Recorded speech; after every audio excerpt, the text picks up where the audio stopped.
Hello students, আমি Nitish sir জ্ঞানজ্যোতি coaching সেন্টারের পক্ষ থেকে তোমাদের প্রত্যেককে জানাই আরো একবার স্বাগত। তো স্টুডেন্টস, আজকে আমি তোমাদের সঙ্গে আলোচনা করব বনফুল বা বলাইচাঁদ মুখোপাধ্যায়ের তাজমহল বলে যে ছোট গল্প রয়েছে সেখান থেকে আজকে একেবারে সাজেশন 2025 নিয়ে আলোচনা করব। যে সমস্ত ছাত্রছাত্রীরা নর্থ বেঙ্গল ইউনিভার্সিটি আন্ডারে বিভিন্ন কলেজগুলোতে এনইপি সেকেন্ড সেমিস্টার নিয়ে পড়াশোনা করছো, সেকেন্ড সেমিস্টারে পড়াশোনা করছো, মাইনর অথবা ডিএসসি বেঙ্গলি রয়েছে, মেজর অথবা মাল্টিডিসিপ্লিনারি কোর্সের, তাদের জন্য আজকে তাজমহল গল্প থেকে কোন কোন প্রশ্নগুলো পড়বে সেই নিয়ে কিন্তু আলোচনা করব। ভিডিওটি শুরু করার আগে তোমাদেরকে বলে রাখি, যারা এখনো আমাদের চ্যানেলটিকে সাবস্ক্রাইব করোনি তারা অবশ্যই চ্যানেলটিকে সাবস্ক্রাইব করে পাশে থাকা বেল আইকন অল প্রেস করে বন্ধুদের সঙ্গে ভিডিওটি শেয়ার করে দাও, যেন প্রত্যেকের কাছে আজকের এই ক্লাসটি পৌঁছতে পারে। এবং তোমরা যারা ভাবছো আমাদের সঙ্গে যোগাযোগ করবে, অবশ্যই যোগাযোগ করতে পারো 7076398606 নম্বরে অথবা 6295916282 নম্বরে তোমরা চাইলে সরাসরি আমাদের সঙ্গে যুক্ত হতে পারো। আমাদের টোটাল কোর্স ফি থার্ড সেমিস্টারে যেটা হবে মেজর কোর্সের 1199 এবং থার্ড সেমিস্টারে মাল্টিডিসিপ্লিনারি কোর্স যাদের রয়েছে পাস কোর্সে তাদের 699 থাকবে কোর্স ফি। তো যেহেতু মেজরের কোর্স বাড়ছে, মেজরের পেপার বাড়ছে, সেহেতু কোর্স ফিও কিন্তু 200 টাকা, জাস্ট আমরা 200 টাকা বাড়াচ্ছি। খাটনি কিন্তু আমাদের ডাবল প্রায় হয়ে যাচ্ছে, কিন্তু সেই ক্ষেত্রেও আমরা জাস্ট খালি 200 টাকা বাড়াচ্ছি। তোমরা দেখবে যে আমাদের থার্ড সেমিস্টার থেকে পুরো একদম পরবর্তী সেমিস্টারগুলো কিন্তু একটাই কোর্স ফি থাকে, সেটা হচ্ছে 1199 রুপিস মেজর কোর্সের জন্য।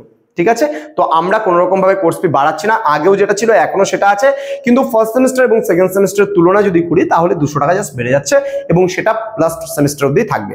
তো তাজমহল গল্প থেকে কোন কোন প্রশ্নগুলো পড়বে এই নিয়ে বিস্তারিত আলোচনা করব তোমাদের সঙ্গে।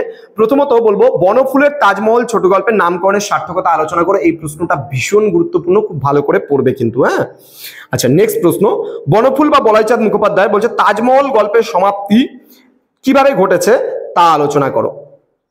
নেক্সট, তাজমহল গল্পে বনফুল ধনী এবং ক্ষমতাবানদের প্রতি যে সমালোচনা করেছেন তা আলোচনা করো। দেন তাজমহল গল্পটি কি কেবল একটি নীতিগর্ভ উপদেশমূলক রচনা নাকি এর সাহিত্য মূল্যও রয়েছে আলোচনা করো।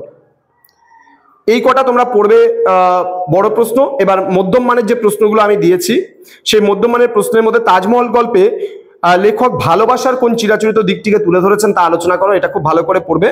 এবং তাজমহল গল্পে কিভাবে ব্যঙ্গাত্মক সুর প্রতিফলিত হয়েছে তা আলোচনা করো। আচ্ছা, তাজমহল গল্পের শেষ পরিণতি কেন তাৎপর্যপূর্ণ তা আলোচনা করো। এই কয়েকটা প্রশ্ন তোমরা মধ্যম মানের মধ্যে পড়ে নেবে।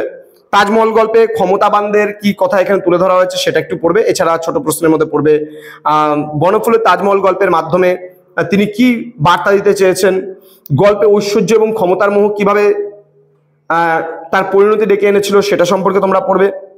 তাজমহল গল্পে বনফুল ভালোবাসার কোন দিকটির কথা তুলে ধরেছেন সেটা খুব ভালো করে পড়বে। এখানে তাজমহল গল্পে যে স্থপতি বাদশাহকে কি যুক্তির মাধ্যমে তার ভুল বোঝাতে সক্ষম হয়েছিলেন সেটা সম্পর্কে পড়বে। আচ্ছা, তাজমহল গল্পে কি দুর্ভিক্ষের কোনো কথা তুলে ধরা হয়েছিল তা আলোচনা করো, এটা পড়বে।